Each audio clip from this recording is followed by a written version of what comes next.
ఆదిగా చూసే బుద్ధి మనలో నుండి పోవాలి. ప్రభుత్వం మన పని అవసరమే మనల్ని పిలిస్తే అప్పుడు మనం వెళ్ళేటట్లు ఉండాలి. అలా మనని మనం మలుచుకోవాలి. అందుకు ఆత్మవిశ్వాసం కావాలి. ఎవరింటారు ఇవన్నీ? ప్రతి పనిని గౌరవించే మంచి బుద్ధి అలవడాలి.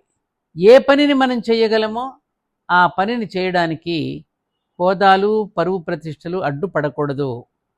మనం చేయగలిగిన పనిని, మనం చేస్తున్న పనిని గౌరవించడం మనం నేర్చుకోవాలి. అప్పుడు మిగిలిన వాళ్ళు కూడా మనలను గౌరవిస్తారు.